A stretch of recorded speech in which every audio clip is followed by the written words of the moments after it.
మిగతా అప్డేట్స్ చూద్దాము. శ్రీవారి లడ్డు ప్రసాదంలో జంతువుల కొవ్వు కలిసిందనే వార్తలతో దేశవ్యాప్తంగా కూడా భక్తులు ఆందోళన వ్యక్తం చేస్తున్నారు. అయితే ఈ వివాదం నడుస్తూ ఉండగానే మరోసారి టీటీడీ అధికారుల నిర్లక్ష్యం బయటపడింది. స్వామివారి ప్రసాదంలో పొగాకు పొట్లం వచ్చింది. దీంతో భక్తులు ఆందోళన వ్యక్తం చేస్తూ ఉన్నారు. ఖమ్మంకు చెందిన పద్మావతి అనే మహిళ ఈ నెల 19న తిరుపతి వెళ్లి శ్రీవారిని దర్శించుకున్నారు. అక్కడ తీసుకున్న లడ్డు ప్రసాదంలో పొగాకు పొట్లం వచ్చింది. ఇరుగు పొరుగు వారికి ప్రసాదం పంచినప్పుడు ఈ విషయం బయటపడింది. దీంతో స్థానికులు ఆవేదన వ్యక్తం చేస్తున్నారు. ఇలాంటి చర్యలకు పాల్పడే వారిపై ప్రభుత్వం కఠిన చర్యలు తీసుకోవాలని డిమాండ్ చేస్తూ ఉన్నారు.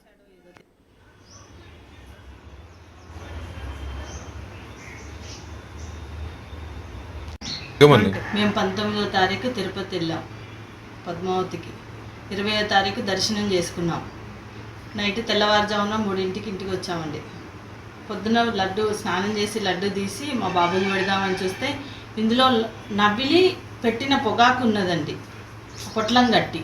ఆ పొట్లం చూసి ఏంటో ఇది అనుకొని మా బాబుకు చూపిస్తే, ఇది చూద్దాం మమ్మీ, ఇది పొగాకు వాసన వస్తుందని చెప్పాడు.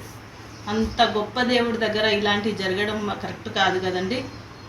మేము ప్రతి నెల వెళ్తున్నామండి అక్కడికి, ప్రతి నెల దర్శనం చేసుకుంటున్నాం. ఇప్పుడు 8వ అయిపోయిందండి మా దర్శనం. మేము 4గురం వెళ్తామండి. మొన్న 19వ తారీఖున మా మమ్మీ వాళ్ళు తిరుపతి వెళ్ళారు. 20వ తారీఖున దర్శనం అయ్యి 21వ తారీఖు రిటర్న్ అయ్యారు. ఇవాళ మార్నింగ్ లడ్డూలు ఓపెన్ చేసి చూస్తే ఆ లడ్డూలో అంబర్ ఒక ప్యాకెట్లో పెట్టి ఉన్నది. చాలా బాధగా అనిపిస్తుంది. ప్రతి నెల వెళ్తారు మమ్మీ వాళ్ళు. ఇలా ఎప్పుడు జరగలేదు, ఫస్ట్ టైం ఇలా జరిగింది. దీని గురించి ఆంధ్రప్రదేశ్ గవర్నమెంట్ కొంచెం సీరియస్ యాక్షన్ తీసుకోవాలి.